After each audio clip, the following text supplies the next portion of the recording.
welcome to another episode of Pod Leaders. Thank you so much for joining us, Mr. Chris Carter. Thank you. Thank you for having me. Absolutely.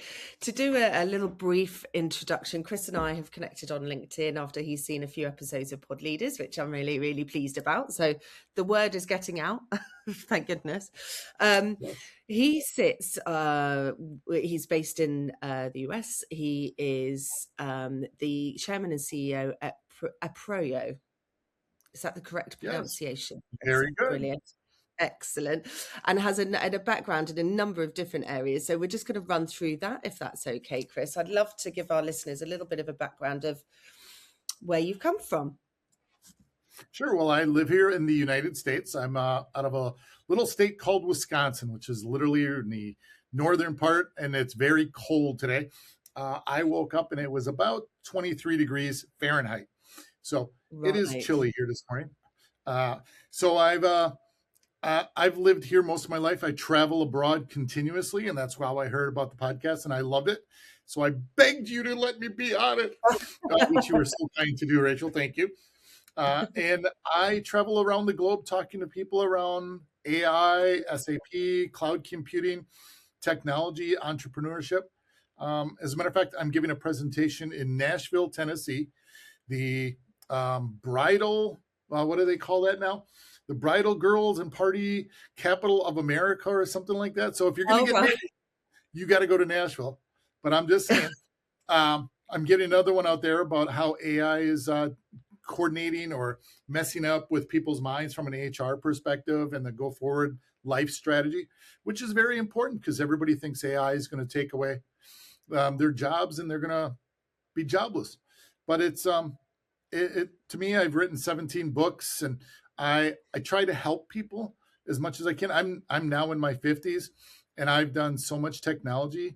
I literally started when I was, oh gosh, I'm dating myself, a 14-year-old kid with a Commodore VIC-20. Now, amazing. I don't know if many of the listeners are going to understand what a Commodore VIC-20 is, but that was one of the first ever computers you could get for your home. You'd connect it to the back of a television set. Back in the day, these TVs would have these little plugs and you would put this AB switch on it. So I attached that and I went to town, and that was in 1985. Now I know a lot of your, so I know you weren't born then, but I was in high school and I was having a great time, and I just got into computers and loved it. And from there, I went to Georgia Tech. I started with SAP. I traveled around the globe. And that's been my real life is 56. I'm 56. Wow. I'm 56 now. I had to think about that. And I just love traveling, working with customers, working with individuals. And I still, to this day, connect with people on these types of activities. And somebody will say, hey, I saw that you're coming to London, or I see that you're going to Ireland, or because I'm going to Ireland in a couple months. And people are reaching out to me going, hey, can we get a coffee? Can we get a bourbon? Because I drink those two things. And only those two. I need those two a lot. Welcome to Tech. So that's pretty much my life. That's what I do. That's how I do it. And, I'm fortunate enough, I run a group of companies and I try to help hire more people as I can. I don't take away and have AI replacing my people. I've got a philosophy of bigger, better, faster, stronger with AI and using AI, because I need bigger, better, faster, stronger humans with this thing up here, because that's what really changes the concepts of AI. If you've got a human that can understand it and do everything from LLMs to understand the business case and the technology case, that's where you get the gold medals, and that's where it really succeeds. Absolutely. Okay, I'm done. I'll take a slip of coffee. I want to, that's brilliant. Well done. I want to drill into what happened after Georgia Tech in the beginning days of your career in a second, but it's a really interesting point because I've had a day of podcasting today. You're my third podcast today, and a lot of the themes have been around AI. Wow. I've been interviewed twice about whether I think AI is taking jobs and changing the recruitment processes that people are going through. And my answers have been a little bit around, yes, but in a positive way. So you'll help me calm our listeners down a little bit, because there seems to be a rising panic in people who are thinking that their roles are being made redundant or being replaced. And my argument is augmented, not replaced, as in maybe some core skill sets needs to change, as opposed to being replaced. Or if people are on the open market, which unfortunately there is an increase in people on the market at the moment for a variety of reasons, not just AI, how they are going about that role hunt and standing out from the crowd. So and my response to that was just very just making sure that you're using all the tools that you can. Is that being mirrored in other markets? Like, it's a broad Absolutely. brush question, but No, that's a great open-ended question, because it truly is. And it's interesting. I'm using a tool called Gamma. Now, Gamma is a presentation software tool that's online. Anybody can use it. I have a paid version, but other people. I go off and I work with my AI. So it's kind of funny. My my family tells me I've got a work wife, and my work wife is Google Gemini, because we have a conversation back and forth with each other. I ask it to ask me questions to help build better conversations and to be able to. Well, then we build things together. I come up with ideas all the time. If I look at my Gamma right now, just since I bought this thing, I've got over 200 Gammas in here where it's just me brainstorming. I brainstorm with Google Gemini, and then I brainstorm them here. And what I do with that is because I have a philosophy and I believe, and I made reference to this. I've been talking about this for a couple of years now. Bigger, better, faster, stronger humans. That fifth point, the humans, because we have this up here, we have these to listen to, and we have a mouth. Hopefully, we talk half as much as we listen. Is that information that we have will never go into an AI based tool in any way, shape, or form. And we're changing, we're augmenting, as you said, we are augmenting how we do different works. So I work with my Geminis, I work with my Claudes, my teams work with it. We work with it for codes. We work with it for our sales and marketing activities. We work with it for our HR. We work with it, all of the different tools that we used to just do, just us. And let's say SAP or us and QuickBooks or us and whatever marketing tools we're using, going out there to the Meta dashboards and the Google dashboards and all that stuff. Now, because we're smarter than the AI, we're still using AI, and it's giving us feedback, things that we're going, I didn't think of that. Hey, can you help me expand on that? I wasn't thinking about that concept or that problem or that piece. And that's the piece that enlightens us. No matter if you're looking for a position with a new company, you've got a position with a company, or if you just want to kind of step back a little bit and say, I want to learn these tools and these technologies. You're the piece of the puzzle that is missing. But now AI is helping you get more pieces of that puzzle. Now, instead of just a children's 5-piece puzzle, you've got this 1,000-piece Lego puzzle that you're putting together, and AI is helping you build with more pieces. That's where the excitement is for me. That's why I know I sound like a geek right now. My wife would say, there's my nerd coming out. Well, because I think it's so vitally important for us as humans to do that. Absolutely, absolutely. So it brings the best out in you, not replaces you. That's absolutely. And it's funny, I was working with my assistant this morning because I've got 2 presentations about, and I apologize, I'm not going to swear on the podcast. It says, have AI actually FUCKED with your mind. And that's the whole title, and it's amazing. It's a good title. This one a couple of times, and people are like, oh my God, you're right, because it is. Oh my, and I keep telling them, you don't need to be. You do not need to be worried about that. Stop panicking. Think about it as a friend having a conversation, and use it. And I said earlier, I joke, it's my BFF. We have conversations. I just don't have to buy it the whiskey. Like, I'm gonna swing over here. I don't have to buy it whiskey to feed it. It just wants to talk to me. because it wants to Yeah, yeah, continuously yeah. talk. And it's working for all of That us. is good. That's great. Yeah, I agree. I totally agree. Just everybody just needs to calm down a little bit. That's all. It is fine. It is going to be fine. I think. Yeah, there's lots of changes happening in lots of industries anyway. It seems like a perfect storm of a few different things aligning. But AI certainly is going to help, not hinder. So good stuff. So let's take Agreed. a step back for a second. So Georgia Tech, and just run through things from the beginning. So you started with SAP. Tell us about that. Yes. So I was at Georgia Tech, and my sophomore year in college, my roommate actually got an internship at Coca-Cola, which is literally across the street from our campus, in their headquarters in North America. And literally within 2 weeks, he's like, "I'm done. I can't do this anymore. All I do is I sit in a basement, and I'm dealing with this mainframe computer. I don't want to do." So we had the same intern coordinator. So I literally left the room, and I said, "Hey, if he decides to quit, I can jump in immediately and I can take it." Well, not more than 15 minutes later, he came in, he resigned from the internship, and he said he was absolutely done. He was going to go do something. So I got Yeah, a phone call in our dorm back, and I just said, "Yes, when do you need me? How? I don't care about how much. I wanted to learn because I was a computer engineer major. So I wanted to play on the biggest, best computers in all of Atlanta, and that was at Coca-Cola. that's Well, I cool. kid you not less than 6 months later, SAP and Coca-Cola had been talking about moving from the mainframe computers to the x86 computers.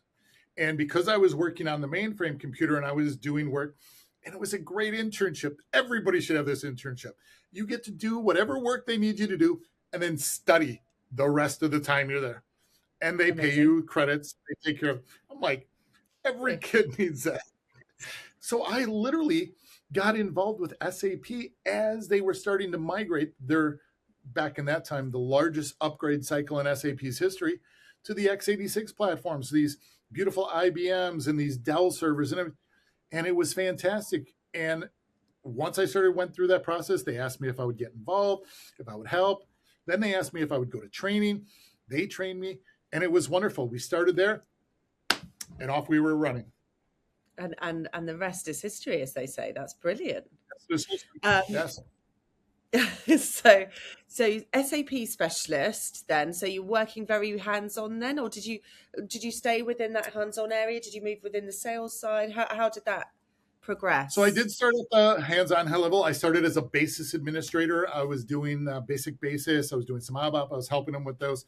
But they saw my capabilities. And so I actually went to the SAP Academy. And it's funny, I still talk to this day with, there was a gentleman who was the North American president. There was a gentleman who went off to PwC and ran part of that.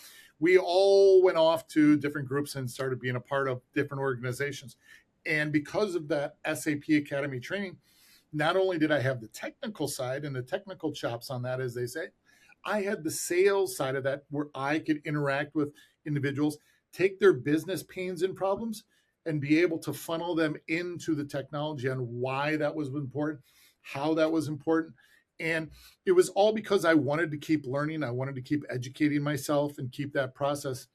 And I think that's important for individuals as they go out as well. If you're going Yeah, out into the market, continue. There are so many free classes, free yeah. information that you can learn and study online. I I actually go out to the Georgia Tech remote education site all the time, and I'm looking at things they're doing. I'm like, wait, I could teach that better than them. Why are they here? Then there are courses there and in other companies where I'm like, I want to learn some of that. So I will pop in and I will do classes for, maybe it could be a week long class, it could be a month, it could be 6 months, and it could be an hour a day, it could be an hour every week, whatever the case. But I continuously update myself and educate myself on newest little things that I see out there. Like right now, I'm doing a course on Claude. Um, Oh, I want to get nice. better at Claude. I've played with it, but I have not really gone deep on it. And I really want to get into Claude. I've got some ideas for some new cybersecurity apps that I'm playing with. So I'm going back and forth between my Google, Gemini. I've got Raoul up there. I've got other things up there, and I'm just playing and learning. And it's so Mhm. important to learn. And I come from a background of that. My mother was a continuing education director at a university in the United States. And I saw how individuals my age and younger continued to educate themselves. I know she started her college career in her 30s. She had the boys, us boys, and then she was working for a really good company. And as part of her growth cycle, she went and got her bachelor's degree, then she got her master's degree, then she got, and I tell people all the time, if my mother can do that into her 50s and plus, you can do that as well. And it just helps with your growth. And I know you see that when you see people with resumes, if they've continued to educate themselves, that's a person I want to be able to work with and help. And that's a go-getter right there. Absolutely. It just shows such direction and strength of character to be able to do that. And so important in today's world to just continuously be surrounding yourself with people that you can learn from as well. Yes. Just, yeah, Never be the lowest common denominator in the room. You always want to, absolutely. or you do want to be, you want to have a room with 5 people in it. You want to be the dumbest schmuck in that room. I Yeah, always walk in these rooms and absolutely. I look around, I'm like, good, I'm the dummy in this room. Yes, There's a absolutely. Nobel laureate, there's a CEO, I'm just a schmuck over here. Cool. If I walk in and I'm the smartest guy in that room, I'm like, oh no, okay, I don't know if I'm going to learn anything in here.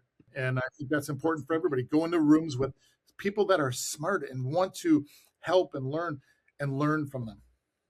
Absolutely, absolutely. I'm working with a couple of really senior people, including yourself, who are wanting to give back, which is just such a like a charity thing to say, but also there's been a big gap for people coming through the younger years of their careers at the moment.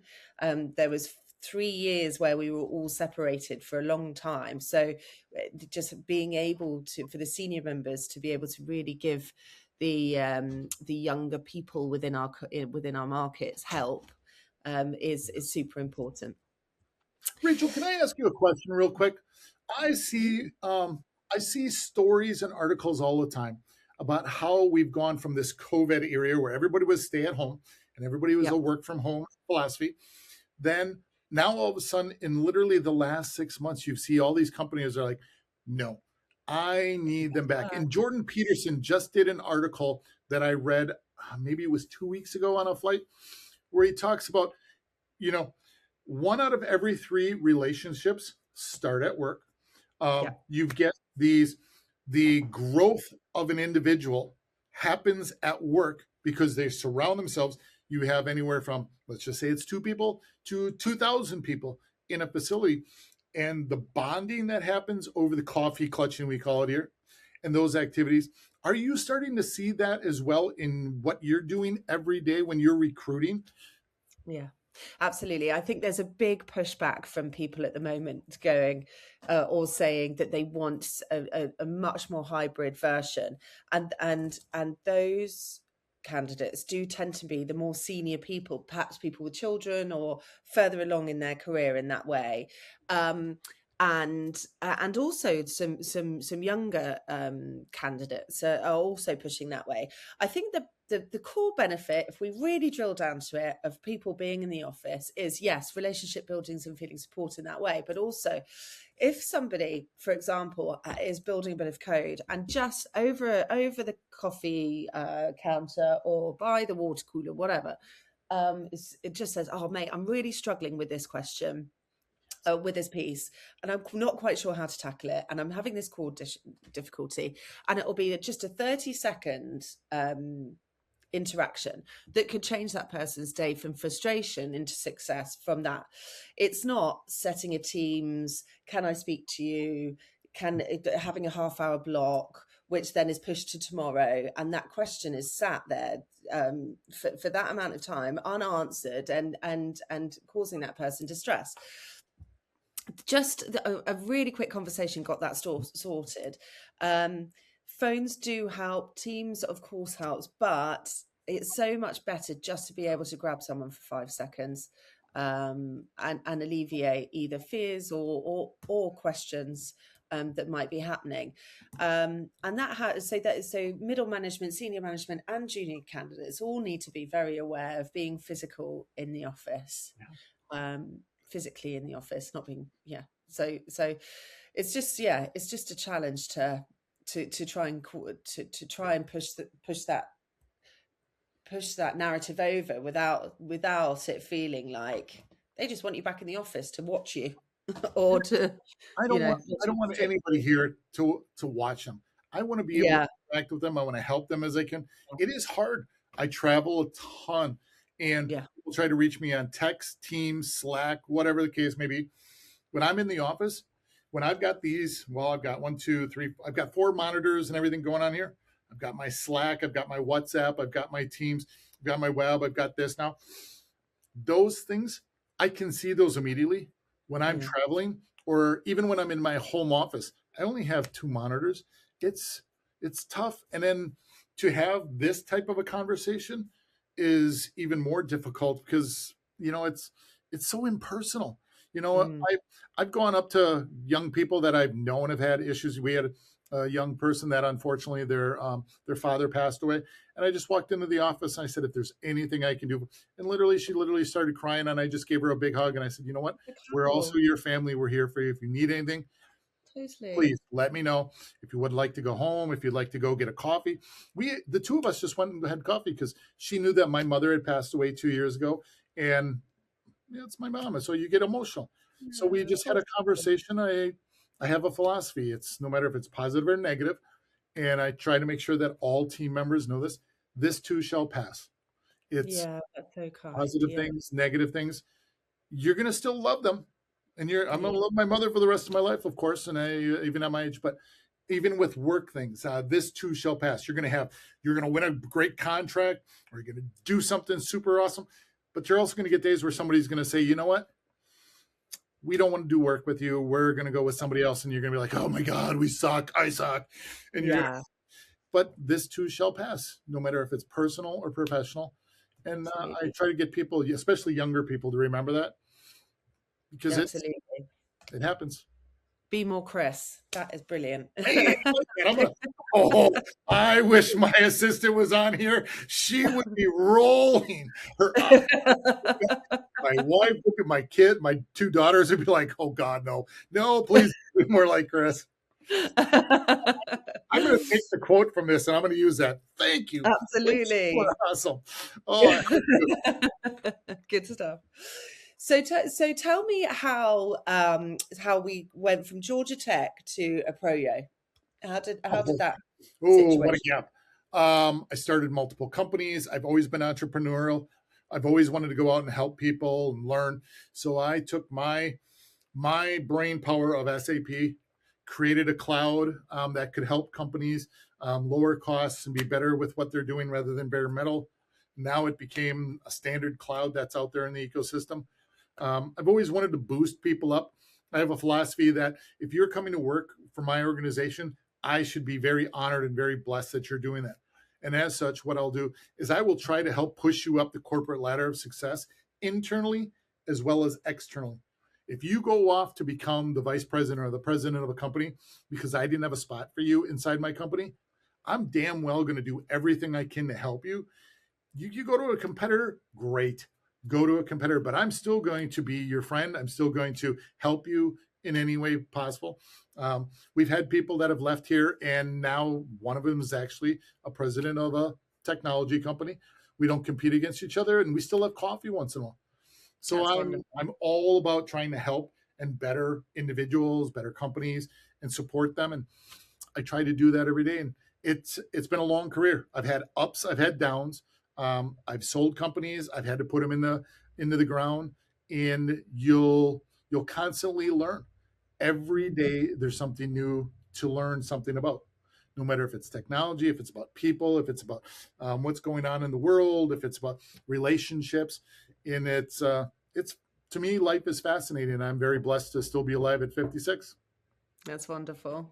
Chris, you are quite fabulous in that thinking. That is great. Did you I mean, of course, through our lives, we're shaped and molded through loads of different experiences. But Yeah. did you have a particular mentor you can tell us about, or a situation that brought you to this positive mental state? I actually did. I was very, very fortunate. I did some work back in the day when I was a very young man. I played sports. I was a baseball player through high school and college. Actually, that's my baseball jersey there for the Jackets. That's Uh, great. and so I loved managers. I loved coaches and people that would support me and lift me up. Um, you have, of course, Mr. Billy Payne, who was the head of the Olympic Committee, who was the president of the Masters in Augusta National for many, many years. Just an incredible resource of positivity to help people. He helped bring the Olympics to Atlanta, Georgia. Oh wow. And as part of the Atlanta Committee for the Olympic Games, ACOG, I got to see firsthand the positivity, the helping hand, the growth of the Olympic spirit and activities. So that was simply wonderful to be able to do and to see. I'd like to also say my father. My father ran a company for many, many, many years until he sold it just a bit ago. He's now in his 70s. And watching him work with people on the shop floor, in management and activities, I was fortunate enough. I had to actually apply. I had to work, and we had to really dig into what was going on from me as a kid to be able to help him out and to grow with them. And that was wonderful. So those two individuals really kind of laid the foundation for who I became. My father, first of all, and then Mr. Payne on top of that. And it's been a wonderful experience. So I try to be that to others, try to help them, and to try to guide them and try to offer that this too shall pass philosophy to them as well.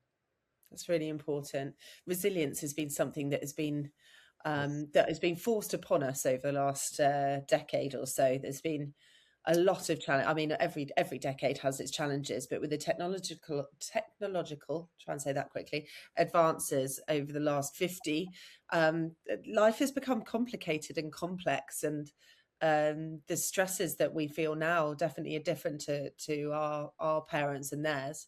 So it's really positive to have this too shall pass attitude, because good things around the corner. That's brilliant. I always say there's good or bad around the corner, depending upon how you look at it. I try to Yeah. wake up in the morning, and the first thing I try not to do is grab my phone and start looking at all the news and everything. Um, this morning was a little difficult. I woke up an hour early because my daughter had texted that there was unfortunately a shooting at the hospital she works at. Oh And you goodness. look at those things that go on a day-to-day basis, and the first thing that came to my mind is I'm sorry for those individuals, and that's horrible. Thank God it wasn't my daughter. And Yeah, the bright absolutely. side that it wasn't my child, because she's an ER nurse, and Oh gosh. she goes into that facility knowing every day that she's there to help people. And so I think I've helped give her that philosophy that going in and helping people on a day-to-day basis. Um, Her mom says that she's definitely like her father, so I'm just glad she doesn't look like me. Uh, Well, I mean, thank goodness for her. I mean, honestly, I just think doctors, nurses, anybody within that emergency space, just they keep the world running. So thank you to them. And yes, there's a lot going on in the world, especially this weekend. So oh yes, it's that been too. a bit of a ground shaker, hasn't it? It's It just is. hoping. You look at some of the. It's funny you make reference to this weekend, and I follow. I'm not a political person, but I do follow. I follow world politics. I follow financials. You got to, because if you're going to evolve your life, you've got to follow what's going on in the world. You can't just be pigeonholed. And I've got friends who haven't left the 5 mile radius of where they grew up, and they talk about things, and I'll ask them. I've gone to over 50 or 60 countries around the world. My passport is huge. It's crazy. And I talk to people. I love to talk to people in other countries. When I go to Europe, wherever I'm at, I sit in coffee shops because I don't sit in my hotel room watching TV. I think you and I were talking about this when we were first. I download podcasts, I download audiobooks. I talk to somebody could be sitting right next to me, and I will start asking them, "How's your day? You Oh, having a that's good so day? I hope. nice. What do you do for a living?" Because I'm a technologist. I'm an author. I'm a speaker. I love hearing what other people do. So I love when people give me their opinions because I'm not in those countries and I don't see on a daily, weekly basis. And I love getting that information because it truly helps me. But then Yeah. bringing it back to my technology, I will use information I learned from people in other countries, other cities. Hey, I was talking with somebody about this, this, and this. Can you give me more details on what this has? What's the history behind it? Why this has evolved? Can you give me the details? And literally, I'll get some synopsis. And then again, I will start using my tools to start understanding so I can be better informed. And if I was an individual who is looking for a position or was going out into the world, that's exactly what I would do is I would use it as give me more information about this, this, and this. What happened here? Why did this happen? Um, and I don't think people do that enough. Yeah. In, Ask more questions, I say. Yeah, it's the number one thing in interviews. I was asked what the general, if an interview goes negatively, what's the general feedback? And it's because 90% of the time, so the candidate is pushing a narrative that the employer is not driving. So listen more and ask more questions. Always. exactly. The good Lord gave us 2 eyes and 2 ears and only one Yeah, mouth. So you got 1 out of 5 there. You should use it accordingly. My 5-year-old absolutely. used to say. Well, that's the Well, you made reference earlier, Rachel, to when we were talking. I think we were talking beforehand. When you're having conversations and you're not listening to the person on the other side of the desk for an interview, it's one of the things that I've noticed when I listen to people on the other side of this. And then I also listen, have they done any research on the company or us? And I've asked, there was a 2-year gap. I actually retired and I went off and I decided I was going to go work for somebody else. Well, I interviewed with 2 companies and I literally had background information on both of them because I liked both companies. I thought what would happen. Well, because I asked such pointed questions to them and to the people that were in the hiring process, the hiring team didn't know the answers. They had to go to the manager. So the manager came back into the room and said, okay, we heard that you have some questions. One was upset that I was asking questions. So that company got moved away right away. The other absolutely. one came in and sat down with me as if we were just having a basic conversation. I said, well, I've got this question. You guys had this problem when you did this. How did you evolve the organization to get out of that situation to be able to move into the situations that you're now successful? And they literally laid it out on the line. He was one of the individuals that was brought in when there was a embezzlement type of thing that was going on, and it was horrible. And so we sat down and talked about it. I said, so what are the plans? What are the directives? What do you do? And they literally sat down and they made a new position just for me. And I was flabbergasted first because I thought, okay, I had retired, kind of pseudo retired. But I decided to go with them simply because of the conversation and the back and forth question and answer that we Yeah, had for about, I would say, 30 minutes. You don't that's have to go great. that long, of course, but as long as you ask some questions or a question that puts you in a different light. And I think you probably talk to your people when they're going off to interviews. Do you have a question ready for them that is about them, who they are, what their organization stands for? Could be ESG, it could be this, could be that. Whatever a passion is for you, could even be that. But if you ask questions of them, it's amazing how they'll actually answer those questions. And maybe sometimes it's an HR violation, but people want to have a conversation with you. They're not there because Absolutely. they're not, they want to hire somebody who cares. And Absolutely. you Interviews probably are deal 50. with that a lot. Yeah, absolutely. Interviews have to be 50-50. You have to be comfortable in going into an environment that you're happy with. And also once the skills are out the way, of course you can do the role. That's fine. But finding somewhere where you fit and you spending a lot of time with these people, asking more questions about the environment and about what the core drivers are of the business, where they want to be, how do you fit in the journey of them succeeding? Those are Yes. great things to understand. Yes, because Good. we are a very family oriented companies here. That's great. I do wear my emotions on my sleeve. I say it all the time. As a matter of fact, I have a full arm tattoo that is about my family and using Asian mythology. And I tell people all the time, I'm very family. If you've got any problem with somebody either above you or below you, if you feel the need that you can't go to an HR person or to your manager, the end of the day, that buck stops on this desk. And I will Yeah, make sure we're bringing you in to succeed. We're not bringing you in to fill a number just because of a gap. that's So great. we want people that are family oriented. We want people that work hard. We want people that, I don't care where you work, if you're coming into the office or if you're going to work from home or if you're going to work in the beach in Aruba, which I did. That's People will tell amazing. me, oh God, the CEO is actually working while he's in a, and I literally did. My wife took a photo of me, and here I was on my cell phone working away, talking with people. We were doing Teams chats back and forth, and people were like, he's on vacation. I'm like, no, Yeah. I am never on vacation for this company and for my customers. I'm always here for you. So Absolutely right.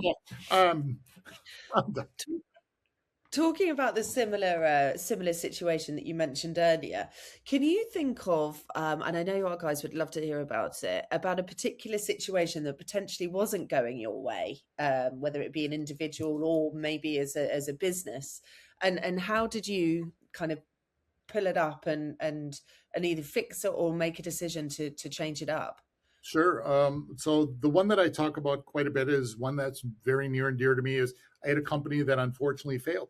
Um, Literally 2 weeks before the end of the year, I got an email from a company called Siemens. It's a very large global company, and they said that you had to cut your rates by 65%. We're sending everything offshore to our new India office, and 2 weeks before the end of the year, bonuses were going to get going on and activities. And now I don't hold a grudge against them. It was a learning process. I had too many eggs in one basket. That company ended up dissolving, but I've learned from that point: never put all your eggs in one basket. Yeah, Grow your company. Try to grow the number flat across the organization and grow from there. And don't go too fast and don't go too slow, but go slower than you need to. And be in communication with your customers. I thought I was in communication with them, and obviously I wasn't enough in communication with them to understand that they were even looking at picking up that entire SAP team and literally sending it all to India. So it was a hard lesson. It hurt, yeah. especially since I try to take care of all my employees. But that's where it ended up going. Absolutely. Some things are out of your control, but the learns from that are immeasurable. So Yes. that's a great story to have. Well, I need to ask you about Carrot Rangers. Ah, Absolutely. How, how's that all going? well, since I became a minority owner, we are undefeated in Brilliant. league play. So we have moved up from almost second to the last team in the league, and So, we are like a now the football team in Ireland? yes in Just Belfast, so, Ireland. yeah, in So we are Belfast. Yeah, part of the Premier League, the Irish Premier League. great. As a matter of fact, I'm heading over there in a couple of weeks. We have the 50th anniversary of the 1976 Irish Cup Championship that they Wow. won. I am a huge sports fan, as you can tell from my Mike Eruzione, my Miracle on Ice. I've got a bunch back here. I love sports, love baseball and such. And I got involved with soccer 1990. Well, it was the women's national championships and then men. And I used to work for a professional soccer team here in the States. Two World Cup champions were on that, Tony Sane and Brian McBride, friends with them. Got involved with some other teams and things just didn't work out. Well, the CIO of Nike and Estee Lauder bought this team last year. And Oh, through the course of some arrangements, activities, and things, I started following them. And lo and behold, I just fell in love as part of the Amber Army, as they call us fans. And so there was an opening to be able to buy some shares, and I invested into it to become a minority owner. And I Fantastic. just love hearing. I follow the matches online from the U.S. I've got a ton of gear now that I send off to everybody, including my father and everybody. And So nice. it is so wonderful to see a group of young men working together and to literally try to become champions. And that's, in the business world, we want to do that as well. We want to become the best company possible. And so, yes, I'm very, very proud to be a Carrick Ranger and to be a part of the Amber Army. Good stuff, Chris. I'm sure with your leadership and ability to gather everyone to get together and get them on the right road, they'll be unstoppable. So Well, fingers that's all on crossed. Michael. Michael Smith is the chairman of the board and the owner. He takes care of all that stuff. All I do is I'm very flattered. I'll chit chat with them. I'll send texts. I'll send tweets. Pat them on the back. Tell them how awesome they are. But at the end of the day, I tell everybody, you guys are the driving force of this. And then it's Yeah, the fan support and the sales and marketing teams and getting people into the stadiums. That's the power. It's they make wonderful. it happen. Absolutely right. It's a well-oiled machine, I'm sure. Yes. So best of luck with that as well. Thank you. Well, Chris, thank you so much. I know I always try and keep. We could go on for hours. I know we could, which is tempting. But I know everybody listens to this in short, sharp bursts. So I so appreciate your time just running through that. You've had quite the journey. Really exciting time. So. I just really appreciate you sharing just a snippet of it with our listeners. Well, I I know that appreciate it. we'll have some really great feedback. And for once, it's outside of our core airline industry. Great technology experience, but I know we as I wrote an article last week about diversifying skill set and knowledge base outside of the core airline side of things. We all need to learn more from others. Well, I tell you what, next time I'm in the UK, wine and whiskey, and we'll talk Yes, about Boeing, and we'll talk about some of the stuff I've done in the SAP with the airline groups here, like down in American Airlines or Boeing and those folks. So we'll chit chat about that together. absolutely, absolutely. And for all of our listeners that are the decision making guys, the SAP support and or implementation and all of those good things, go and talk to Chris. He's your guy. Cool. Thank you so much, Chris. I will speak again.